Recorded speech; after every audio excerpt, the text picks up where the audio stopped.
Welcome to the Fantasy NASCAR podcast. I am Race for the Prize. Let's look at the Xfinity Series salaries for Richmond. Who's a good deal at the bottom? Who's a good deal at the top? We're skipping Cram. We're skipping Emerling. Not interested. We are interested in Leland Honeyman. Should be very popular at $4,800 punt of the week. Not even really a punt. Young Motorsports is putting resources into their new Xfinity team. 21st or better after Daytona. Yes, his 11th place finish at Phoenix is inflated by Rex, but that is always the case with our value drivers. There's going to be attrition, inflation, but he has run well, and he did really run well at the end of this race. If you look at his last 62 laps, all inside the top 20, and he actually moved forward some. And even if you say, well, he didn't really move forward that much, or maybe that was even attrition, he didn't lose spots. For a $4,800 driver to be able to run inside the top 20 and maintain position inside the top 15, that is very solid. At the very least, it tells you that this young equipment is pretty good. Yeah, he gets 5 extra spots on that final restart. But even if I just told you Leland Honeyman at 4,800 gets you a 15th this week at Richmond, you will be all over it. Next on the board is Ryan Ellis at 5,100. TJM car, middle of the middle pack usually. Although this season, they are kind of rising up. And you may start considering this TJM team, Tom Joe Martins, Alpha Prime, to be top of the mid pack. Ellis was respectable at Las Vegas and at Phoenix. If you look at those results, 22nd, 21st, not bad. His Richmond 23 race, his average position was 16th, and he finishes 15th. Pretty solid day. And again, Richmond is not a race where you're going to fluke your way into a lot of stuff. You got what you got. You got there and turn laps. So to have an average running position of 16th, that's a pretty solid race car. Brendan Poole, his TJM teammate. Poole finished 34th, but not so fast. In that Richmond race, he was running for JD Motorsports. You look at what he's doing this year, top 20 in every single race. So that is why I say the Alpha Prime Tommy Joe Martins car is really making a case for being the top of the middle pack. Blaine Perkins doesn't get enough respect, maybe sometimes gets too much respect, but one of the places where I always like Blaine Perkins is road courses and flat tracks. But the place that you're really going to love him, and the seed cars in general, and even Steve Addington, the old man Addington seems to know this track probably better than anything else, is Richmond. Do yourself a favor and just go through previous Richmond races and look up the seed cars, and you're going to notice, or just continue to watch, and you're going to see Sieg on repeat. They've got something at Richmond. Blicky, I'm skipping over, could be a mistake, but there's a lot of drivers down here that I really like, and it's not worth mentioning. Kyle Sieg, 20th last year, part-time rise, doesn't get a lot of opportunities. Richmond, not the easiest track in the world, gets a 20th because he has a fast race car with Sieg. Vargas is going to be a starting park. Weatherman's going to get overlooked. Again, another guy I'm not spending a lot of time on because I think there's a lot of value in the 5,000 range, a lot of cars that I really like in the $6,000 range. So it may be something you want to explore. We shouldn't dismiss a Gosselin car outright. He's been a top-rated driver, top 25 driver rating in Atlanta, Las Vegas, Phoenix, almost Coda, top 20 at Atlanta, Las Vegas, Phoenix, 16th. So again, probably shouldn't cruise over him, but I will to keep this podcast short. But that's something I will remind myself later this week. Might want to go back to Weatherman and look at it. Logan Beardman, similar to Morgan Baird, jumping in cars. I can't really trust them. Don't really need to go to them. No experience with Baird and Bearden. Bearden has like a handful of truck races. Baird has maybe 10 or 12 Xfinity races, but all of them, oddly enough, or ARCA races, are all at Michigan. So really no experience whatsoever. The only thing that excites me is the fact that Baird will be running the long drink car. And if you don't know what long drink is, then you are missing out, folks. Got to be 21, though, okay? I don't approve of any whatever. Haley Deegan, she's no longer as cheap as she used to be, and I would much rather go with experience at Richmond and take a discount. Although we know that this AM racing car is faster, and if you were to get Brett Moffitt in this car at 6,000, you would love it.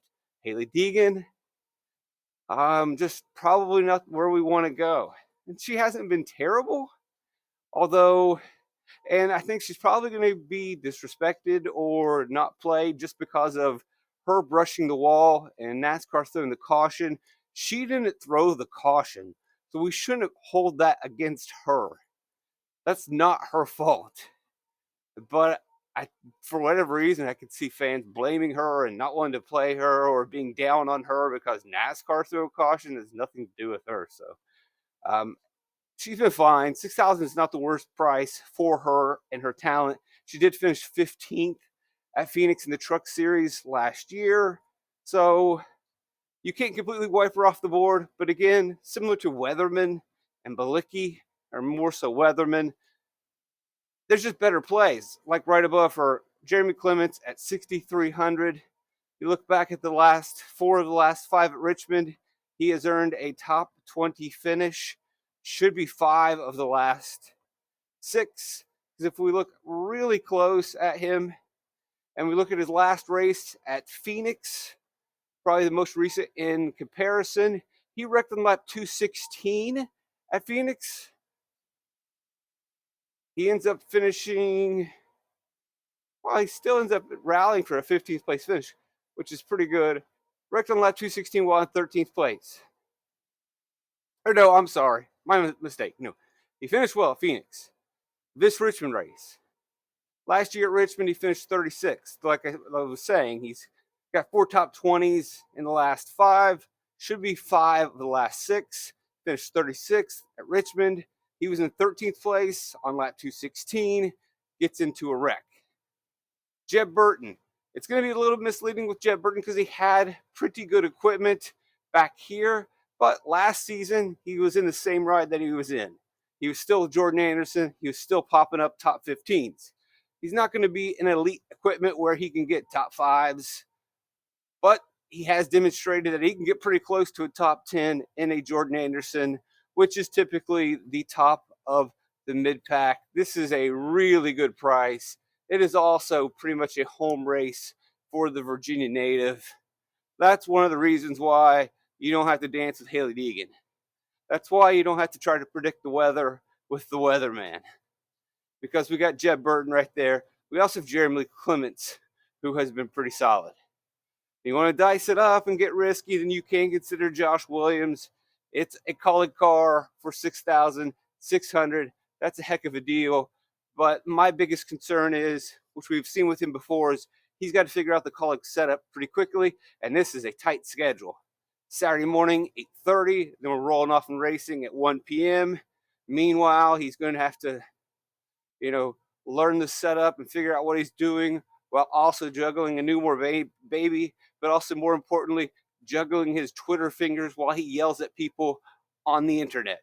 Anthony Alfredo, very similar situation to the Jeremy Clements story. Finished 12th at Richmond in 2022. Last year, running for BJ. Not the greatest equipment, but he was in 13th place before he blows a tire midway through the race. This year, running for Our Motorsports, solid driver rating, 10, 20, 20, 17, 21, and then also taking that and finishing the races. As we have always said, there are mistakes that will be made in the Xfinity Series. There is always going to be that attrition boost, and Alfredo is capitalizing. These value drivers get many of their points by simply not making mistakes, finishing the race, and letting things come to them. Being patient. 6,800. Average running position in Atlanta, we probably can ignore that one.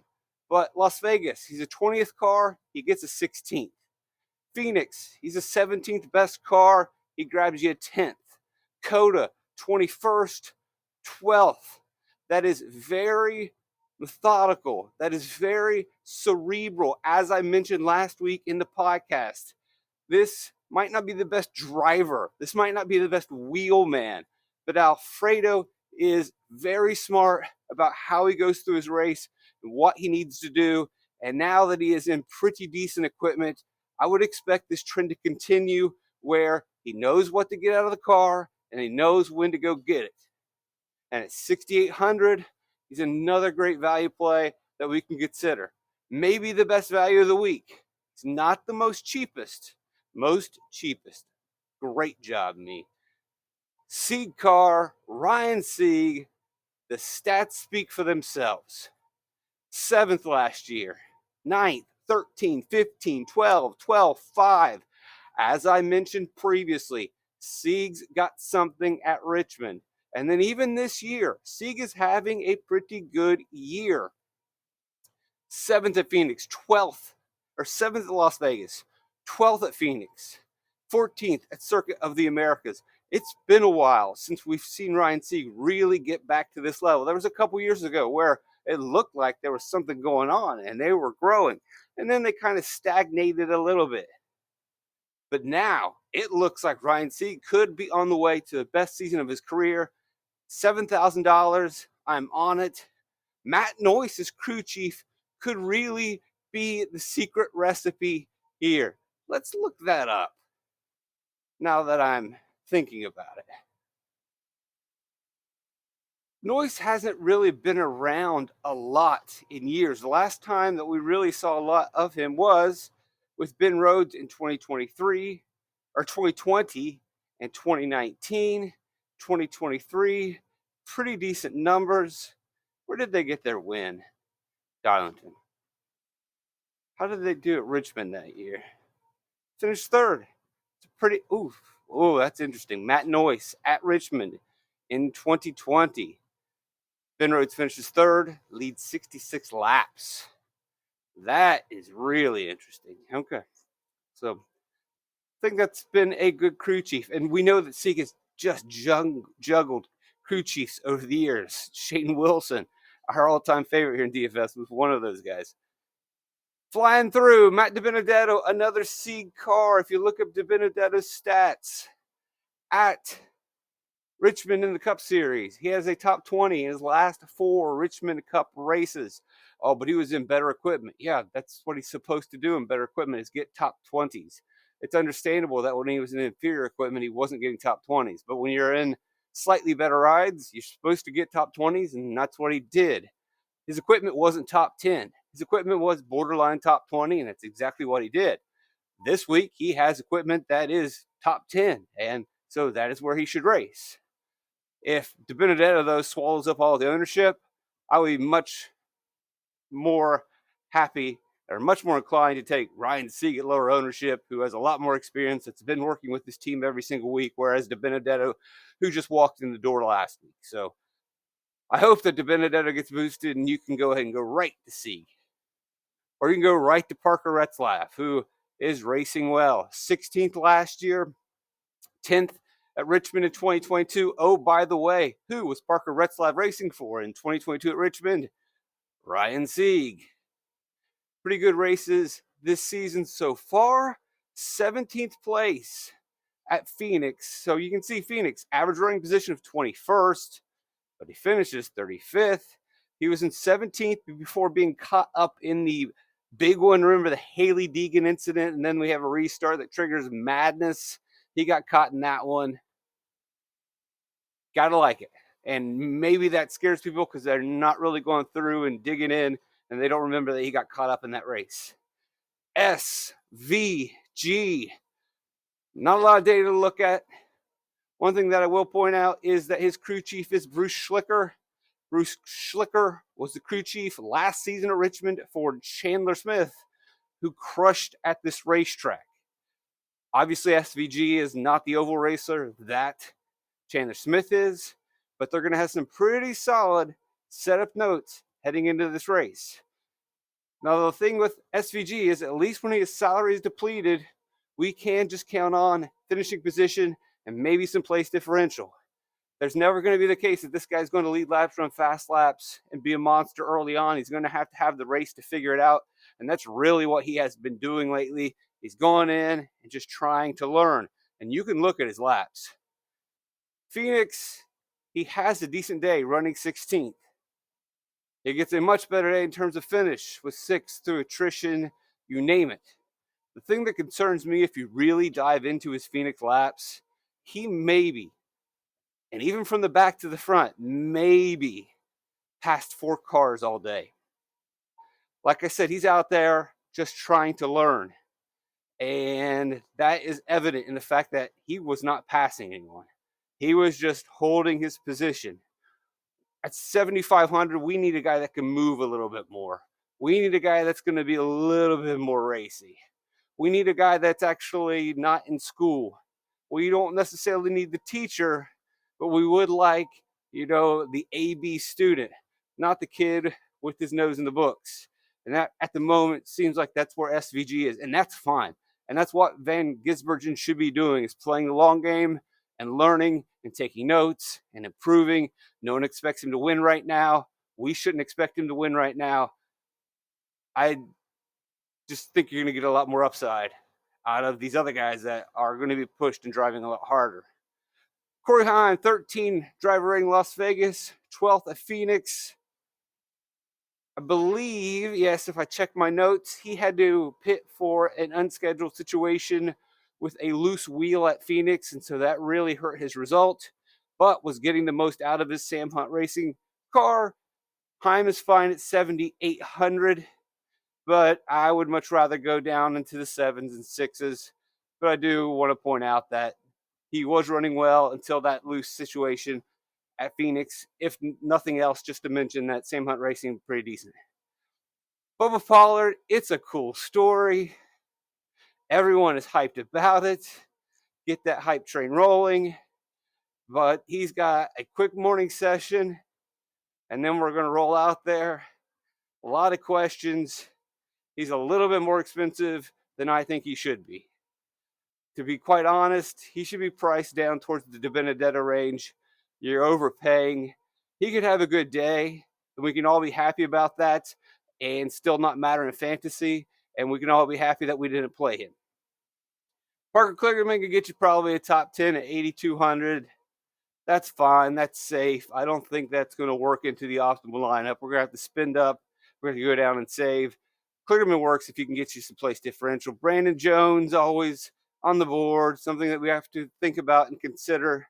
My biggest issue with rostering Brandon Jones is he lost his crew chief in Randall Burdett, who was formerly with Allgaier, then jumped in with Jones. They had a terrific race last season, although he wrecks towards the end and only gets a 21st place finish. It was fast, but that maybe had a lot to do with Jason Burdett being the crew chief. Jason Burdett is no longer with him. And I believe Jones is often only as good as his team. He is only as good as his setup. He's having a pretty solid season so far. Wouldn't completely rule him out at 8,300 if we can get the place differential, but I'm not really excited. Taylor Gray. His Richmond history, not extensive. It's okay. We love him in the truck series. He's blossoming into a young talent. It's going to take over the JGR part-time ride. 8,500 for a JGR Xfinity car. Not the worst deal in the world, but this is really going to be the first time Gray is stepping into a little bit more horsepower.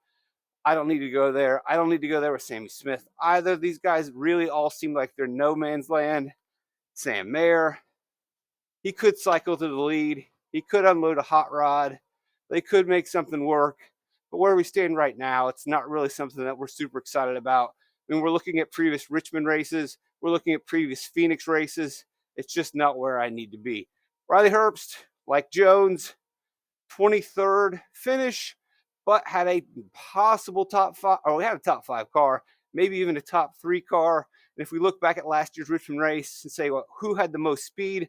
It was clearly Chandler Smith, and then Josh Berry, and then probably it was Riley Herbst and Brandon Jones. They were right there. So once I start to get in this range, he is one of the first guys that I start to really start to get interested in. 9,200 is not bad. Was good at this racetrack last year. Phoenix, he gets caught in incidents. But what you're going to notice is there's just a huge separation. We're going into this week, and you just really are going to like one guy, and we'll just go ahead and skip to that. It's Chandler Smith, and we play this thing out in our head. Chandler Smith, Awesome at Phoenix this year. Awesome at Richmond last year. Checking all the boxes. Even Jeff Mendering led laps at this racetrack last year with Sammy Smith before they made a galaxy brain call by staying out on tires and just pretty much punting the race. Allgaier it's almost as if DraftKings didn't get the memo, and they didn't, right? DraftKings is not looking through crew chief stats. They're not doing that. When Justin Allgaier worked with Jason Burdett, look at what they did. Fourth, first, fourth, third. Burdett jumps over with Jones, and Jones has a terrific race.